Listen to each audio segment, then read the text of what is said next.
Assalamualaikum warahmatullahi wabarakatuh. Perkenalkan, nama saya Nurmala Dewi dari kelas FM20C. Maaf, di sini salah kelasnya ya. Oke, di sini saya kelas FM20C sebenarnya. Dengan NIM 1057211050620. Nah, di sini saya akan menjelaskan dua materi, yaitu materi pertama tentang pengaruh return on asset, sales growth, cash flow, dan likuiditas terhadap dividen payout ratio perusahaan perbankan di Bursa Efek Indonesia. Dan materi kedua yaitu rasio aktivitas. Di sini saya membuat video ini guna memenuhi tugas dari mata kuliah teknik analisa laporan keuangan.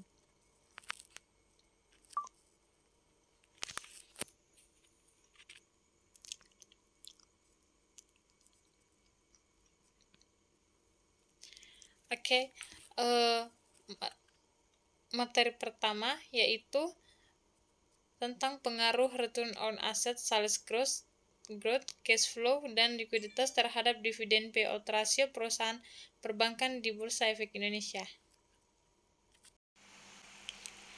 Nah, yang pertama yaitu apa sih itu dividen payout? Nah, dividen payout rasio adalah rasio jumlah total dividen yang dibayarkan kepada pemegang saham terhadap laba bersih perusahaan dan biasanya dinyatakan dalam persentase. Nah, jika dividen payout rasio berkurang, maka dapat menggambarkan laba perusahaan yang semakin juga berkurang. Akibatnya, sinyal buruk akan muncul karena mengindikasikan bahwa perusahaan kekurangan dana. Baik yang kedua, yaitu return asset. Apa sih pengaruh return asset terhadap dividen payout rasio perusahaan perbankan di Bursa Efek Indonesia? Nah, sebelumnya saya akan menjelaskan apa itu return on asset. Nah, return on asset adalah jenis metrik pengembalian atas investasi yang mengukur profitabilitas bisnis dalam kaitannya dengan total asetnya. Rasio ini menunjukkan seberapa baik kinerja suatu perusahaan dengan membandingkan laba bersih yang dihasilkan dengan modal yang diinvestasikan dalam aset. Dan semakin tinggi pengembaliannya, maka semakin produktif manajemen perusahaan. Selain itu, hal ini juga menunjukkan efisiensi dalam memanfaatkan sumber daya ekonomi. Perusahaan yang mengambil utang kemungkinan akan menggunakan dana itu untuk mendapatkan aset. Dan ketika nilai total aset meningkat, harus ada juga peningkatan yang sesuai dalam laba bersih. Nah, terus apa sih pengaruh return on asset? Yaitu berdasarkan teori yang relevan menyatakan bahwa kebijakan dividen return on asset berpengaruh terhadap nilai perusahaan. Hal ini berarti kebijakan dividen akan mempengaruhi harga saham. Nah, untuk contoh pada return on asset ini, kita ambil contoh yaitu semisal sebuah bisnis kuliner membukukan laba bersih 10 juta dalam saat ini dan memiliki aset senilai 50 juta sesuai neraca yang tercatat pada tanggal 30 Desember 2017. Lantas, berapakah return on assetnya? Nah, untuk menyelesaikan pertanyaan ini, untuk menjawab pertanyaan ini, kita akan memakai rumus dari return on asset tersebut, yaitu pendapatan bersih dibagi total aktiva dikali 100%, di mana pendapatan bersih yaitu senilai 10 juta dan total aktiva senilai 50 juta. Dan di sini akan menghasilkan 10 juta dibagi 50 juta sama dengan 0,2.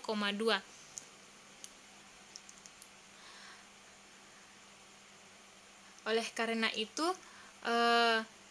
return on asset-nya yaitu yaitu sebesar 20% untuk setiap rupiah aset yang diinvestasikan perusahaan. Ini akan menghasilkan Rp20 laba bersih per tahun. Terus yang ketiga yaitu sales growth. Sebelumnya saya sama seperti di atas, saya akan menjelaskan apa sih itu sales growth.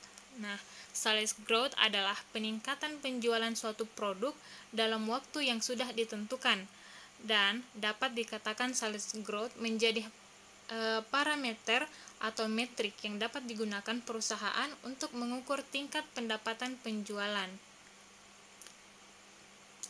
Nah, terus pertanyaannya, apa sih pengaruh sales growth?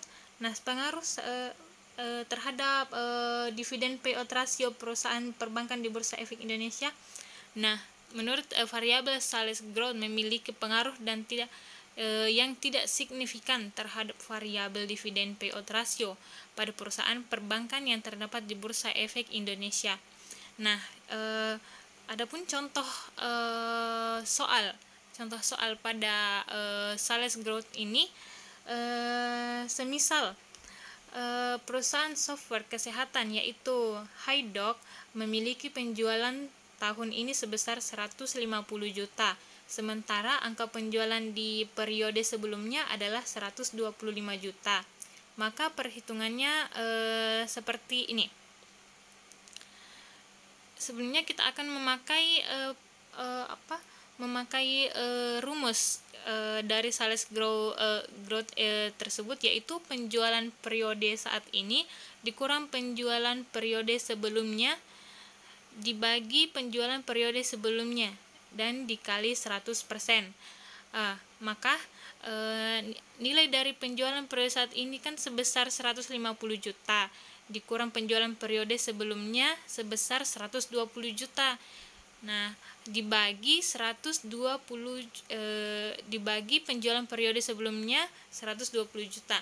Nah, hasil dari pengurangan dan pembagian tersebut akan dikalikan dengan 100% sehingga mendapatkan hasil sebesar 25%. Nah, setelah mengetahui growth sales untuk periode sekarang, kita pun dapat membandingkan angka sales growth pada periode sebelumnya. Jika angka tersebut mengalami peningkatan, maka artinya sales growth perusahaan Anda positif. Selain itu, cara menghitung sales growth juga di Excel juga cukup mudah. Kita hanya tinggal memasukkan rumus tersebut ke dalam format Excel. Selanjutnya di sini saya akan menjelaskan tentang asset growth.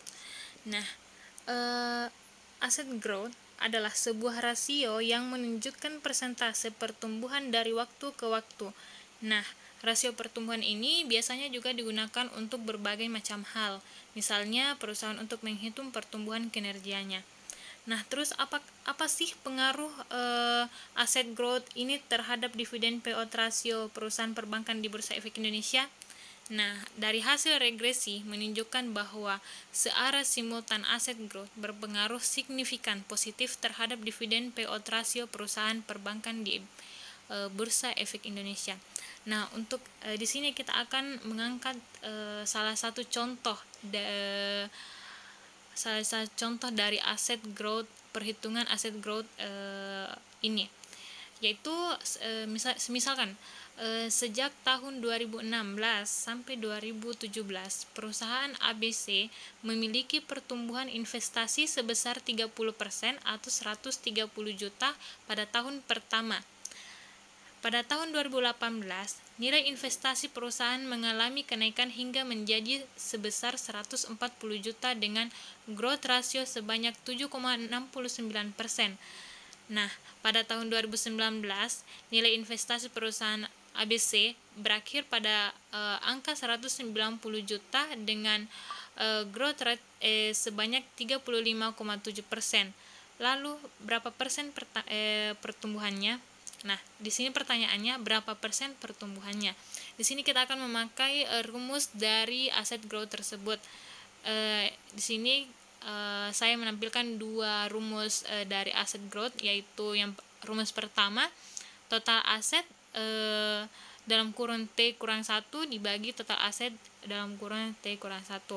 Nah, dan rumus yang kedua yaitu asset growth sama dengan nilai akhir dibagi nilai awal, dan hasilnya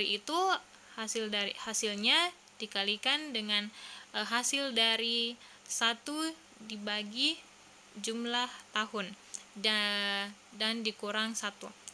Nah, di mana nilai akhir pada perusahaan ini yaitu sebesar 190 juta dan nilai awal 130 juta, dan memiliki jumlah tahun sebanyak 3 tahun dikurang 1. Berarti 190 juta dibagi 130 juta dan hasilnya dikali dengan 1 dibagi 3 dan dikurang 1, dimana akan menghasilkan sebesar 23,8%.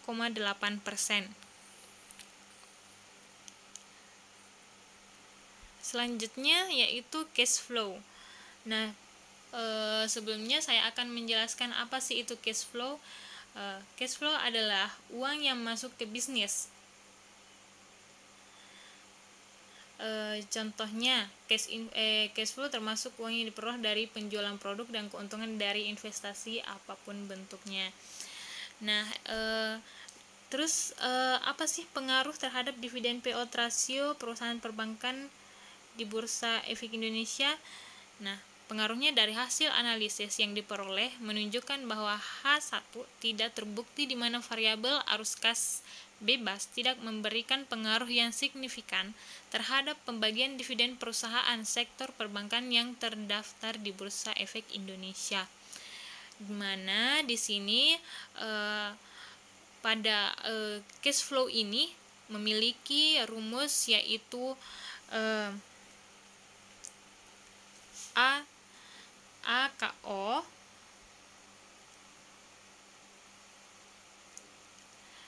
ditambah AKI ditambah AKP.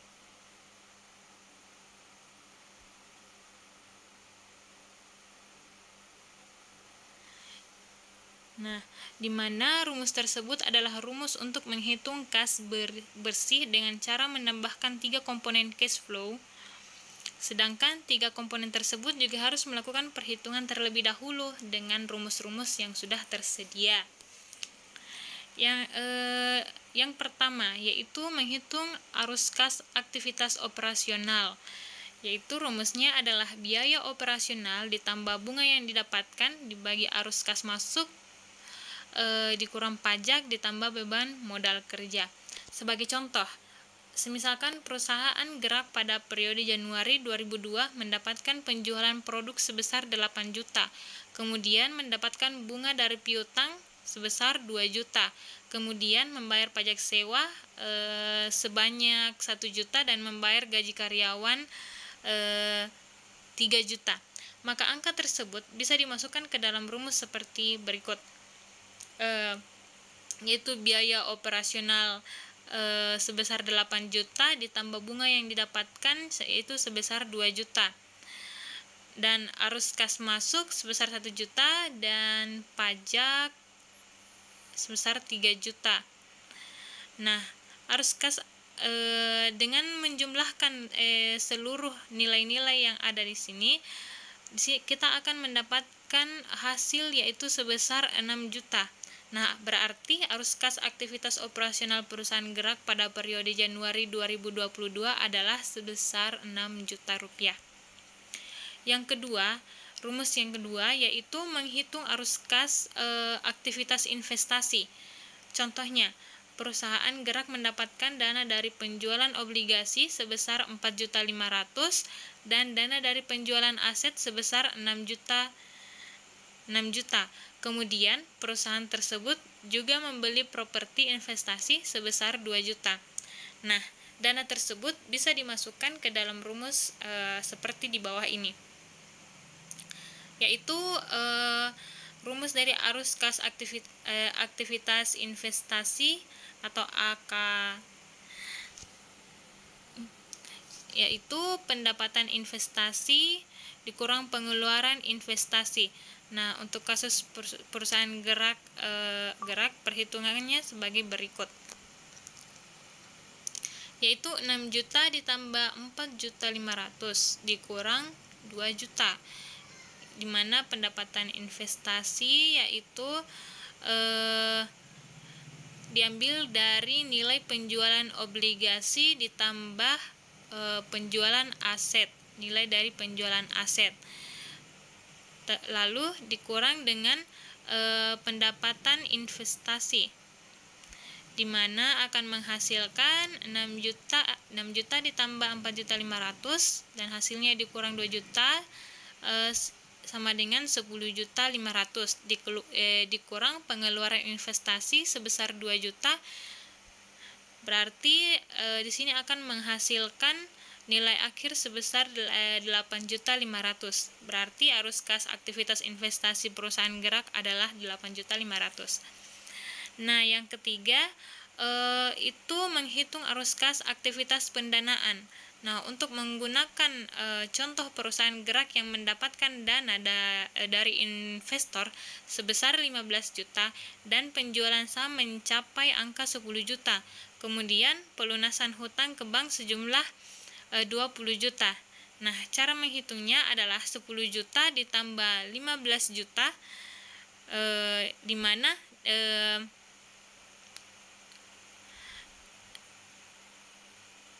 di mana nilai dari 10 juta ini diambil dari nilai penjualan saham dan nilai 15 juta ini diambil dari dana dari investor dikurang 20 juta, yaitu sebesar 25 juta.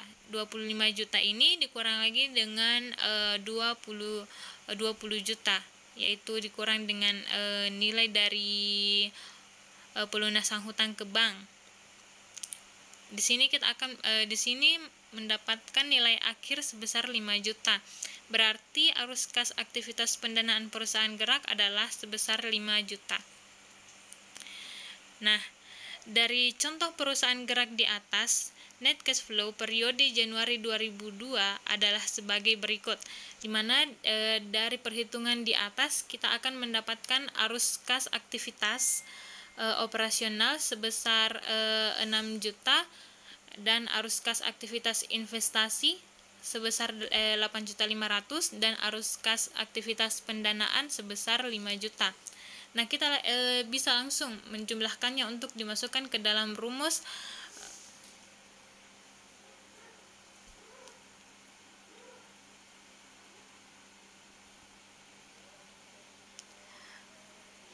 cash flow. Nah, di mana rumus cash flow tersebut yaitu AKO atau arus kas operasi ditambah AKI atau arus kas investasi ditambah AKP atau biasa disebut dengan arus kas pendanaan, di mana arus kas operasi itu senilai 6 juta ditambah arus kas investasi senilai 8.500.000 dan ditambah arus kas pendanaan sebesar 5 juta, di mana di sini akan menghasilkan penjumlahan ini akan menghasilkan senilai 19.500.000.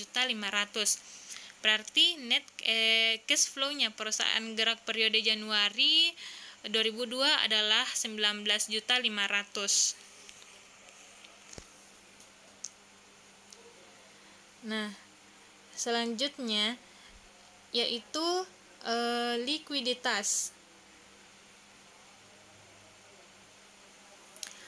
Nah, sini rasio likuiditas adalah rasio yang menunjukkan kemampuan perusahaan dalam memenuhi kewajiban atau membayar utang jangka pendeknya.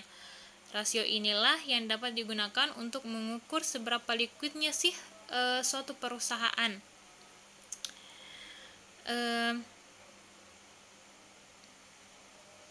Jika perusahaan mampu memenuhi kewajibannya, berarti perusahaan tersebut liquid. Sedangkan jika perusahaan tidak mampu memenuhi kewajibannya, berarti perusahaan tersebut tidak liquid. Cara mengukur perusahaan itu liquid atau tidaknya kita dapat membandingkan komponen yang ada pada laporan keuangan neraca, yaitu total aktiva lancar dengan total pasiva lancar atau utang jangka pendek atau hutang lancar.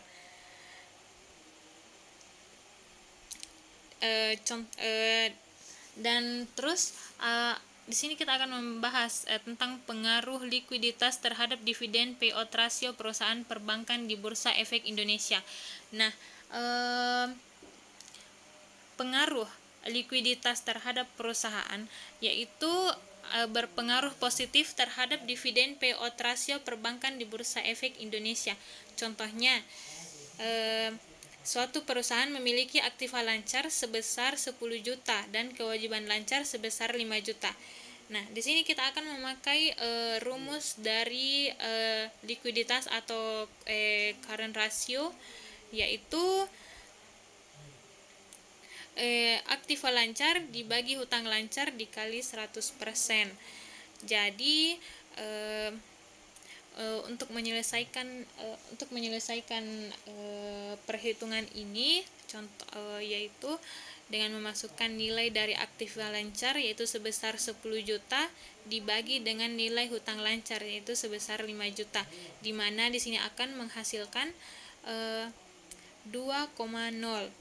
Nah, jika angka rasio lancar suatu perusahaan lebih dari 1,0 kali, maka perusahaan tersebut punya kemampuan yang baik dalam melunasi kewajibannya, karena perbandingan aktivanya lebih besar dibandingkan kewajiban yang dimiliki. Namun, jika rasio lancar yang dimiliki perusahaannya nilainya di bawah 1,0 kali, maka kemampuannya dalam melunasi utang masih dipertanyakan. Selain itu, jika rasio lancar suatu perusahaan nilainya lebih dari 3,0, bukan berarti perusahaan tersebut dalam keadaan keuangan yang baik. Bisa jadi perusahaan tersebut tidak mengalokasikan aktivanya secara optimal, tidak memanfaatkan aktiva lancarnya secara efisien, dan tidak mengelola modalnya dengan baik. Baik, saya akan melanjutkan ke materi kedua, yaitu rasio aktivitas. Sebelumnya, saya akan menjelaskan apa sih itu rasio aktivitas.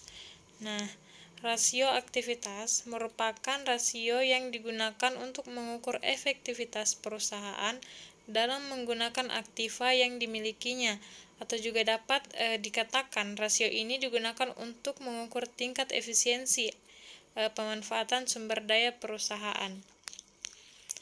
Nah, adapun jenis-jenis rasio aktivitas yang sering digunakan dalam perusahaan, yang pertama itu perputaran piutang, yang kedua hari rata-rata penagih piutang, yang ketiga perputaran persediaan, yang keempat hari rata-rata penagihan persediaan, yang kelima perputaran modal kerja, yang keenam perputaran aktiva tetap, dan yang terakhir itu perputaran total aktiva. Nah, langsung saja kita di sini mengambil contoh dari PT Yumiko Maharani, di mana kita di sini mengambil data dari neraca dan juga laporan laba rugi dari PT Yumiko Maharani. Nah, untuk mendapatkan menghitung rasio aktivitas, yang pertama kita menggunakan receivable turnover atau perputaran piutang, di mana rasio ini merupakan rasio yang digunakan untuk mengukur efektivitas perusahaan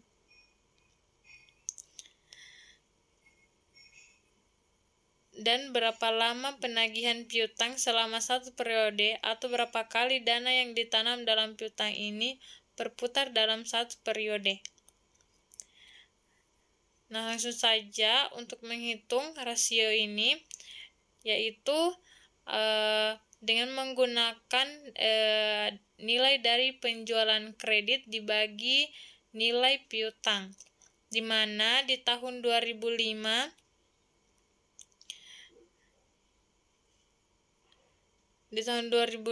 yaitu nilai dari penjualan kredit sebesar 5.950 dibagi nilai dari piutang sebesar 550, di mana akan menghasilkan 10,81,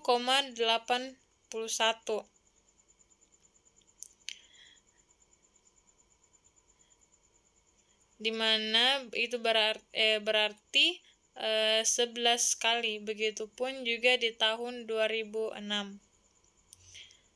Artinya, perputaran piutang untuk tahun 2005 11 kali dibandingkan penjualan dengan perputaran piutang untuk tahun 2006 adalah 17 kali dibandingkan penjualan.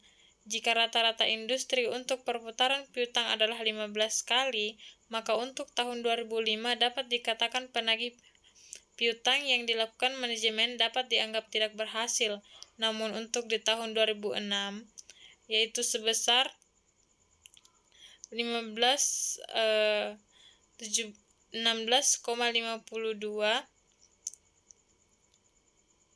maka untuk tahun 2005 dapat dikatakan penagih piutang yang dilakukan manajemen dapat dianggap tidak berhasil. Namun untuk di tahun 2006, yaitu 16,52, dianggap berhasil karena melebihi angka rata-rata industri. Yang kedua yaitu perputaran persediaan atau inventory turnover, di mana perputaran persediaan ini merupakan rasio yang digunakan untuk mengukur berapa kali dana yang ditanam dalam persediaan ini berputar dalam satu periode. Rasio ini dikenal dengan nama rasio perputaran persediaan. Rasio ini juga dapat menunjukkan berapa sekali jumlah barang persediaan diganti dalam satu tahun. Semakin tinggi rasio ini, maka hal ini juga menunjukkan perusahaan bekerja semakin efisien dan liquid, persediaan semakin membaik. Demikian pula apabila sebaliknya, maka perusahaan bekerja secara tidak efisien atau tidak produktif dan banyak barang persediaannya menumpuk. Hal ini mengakibatkan investasi dalam tingkat pengembalian yang rendah. Langsung saja, adapun rumus dari perputaran persediaan ini yaitu penjualan dibagi persediaan, yaitu nilai dari penjualan sebesar 5.950 dibagi nilai dari persediaan sebesar 250, di mana akan menghasilkan 23,8 yang dapat dikatakan sebagai 24 kali. Rasio ini menunjukkan 24 kali persediaan barang dagangan diganti dalam satu tahun. Apabila rata-rata industri untuk inventory turnover ini adalah 20 kali, berarti inventory turnover lebih baik. Perusahaan tidak menahan persediaan dalam jumlah yang berlebihan atau tidak produktif. Yang ketiga adalah perputaran modal kerja atau working capital turnover. Rasio ini merupakan salah satu rasio yang mengukur atau menilai keefektifan modal kerja perusahaan selama periode tertentu. Artinya, seberapa banyak modal kerja berputar selama satu periode. Nah, perputaran modal kerja yang rendah menunjukkan perusahaan sedang kelebihan modal kerja. Hal ini mungkin disebabkan karena rendahnya perputaran persediaan atau piutang atau saldo kas yang terlalu besar. Dan sebaliknya, perputaran modal kerja yang tinggi menunjukkan perputaran piutang atau saldo kas yang terlalu kecil. Langsung saja kita akan memasuki rumus, di mana adapun rumus dari perputaran modal kerja ini yaitu penjualan bersih dibagi modal kerja rata-rata. Nah, untuk tahun 2005 nilai dari penjualan bersih yaitu sebesar 5.950 dibagi modal kerja rata-rata yaitu sebesar 1.540, di mana akan menghasilkan sebanyak 3,62. di mana dapat dikatakan 3,7 kali. Begitupun juga di tahun 2006. Nah, perputaran modal kerja di 2006 itu sebanyak 4 kali. Artinya, setiap 1 rupiah modal kerja dapat menghasilkan 4 rupiah penjualan. Di sini terlihat ada kenaikan rasio perputaran modal kerja dari tahun 2005 ke 2006. Hal ini menunjukkan ada kemajuan yang diperoleh manajemen. Namun, jika rata-rata industri untuk perputaran modal kerja adalah 6 kali, keadaan perusahaan untuk tahun 2005 dan 2006 dinilai kurang baik karena masih di bawah dari rata-rata industri. Selanjutnya yaitu fixed asset turnover, di mana rasio ini merupakan rasio yang digunakan untuk mengukur berapa kali dana yang ditanamkan dalam aktiva tetap berputar dalam satu periode. Dengan kata lain, rasio ini untuk mengukur apakah perusahaan sudah menggunakan kapasitas aktiva tetap sepenuhnya atau belum. Langsung saja, adapun rumus dari fixed asset turnover yaitu nilai dari penjualan atau sales dibagi dengan nilai total aktiva tetap, di mana di tahun 2005 itu nilai dari penjualan yaitu sebesar 5.950 dibagi 2.400, di mana akan menghasilkan 2.479 atau dapat dikatakan 2,5 kali. Begitupun untuk cara di tahun 2006. Nah, perputaran aktiva tetap di tahun 2006 sebanyak 2,2 kali, artinya setiap 1 rupiah aktiva tetap dapat menghasilkan 2,2 penjualan. Kondisi perusahaan sangat tidak menggembirakan karena terjadi penurunan rasio dari tahun 2005 ke 2006. Selanjutnya yaitu total asset turnover, di mana rasio ini merupakan rasio yang digunakan untuk mengukur perputaran semua aktiva yang dimiliki perusahaan dan mengukur berapa jumlah penjualan yang diperoleh dari tiap rupiah aktiva. Adapun rumus dari total asset turnover ini yaitu penjualan dibagi total aktiva.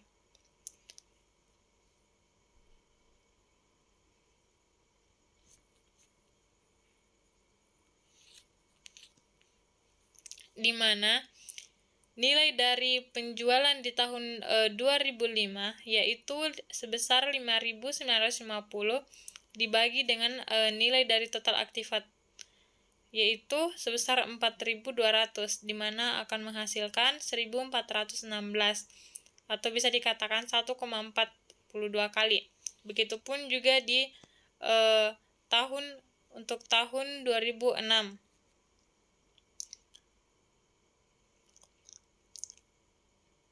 Nah, perputaran total aktiva tahun 2006 sebanyak 1,4 kali, artinya setiap 1 aktiva dapat menghasilkan 1,4 rupiah penjualan. Yang terakhir itu adalah hasil pengukuran, di mana dari pengukuran rasio di atas dapat kita lihat kondisi dan posisi perusahaan seperti yang terlihat dalam tabel berikut ini.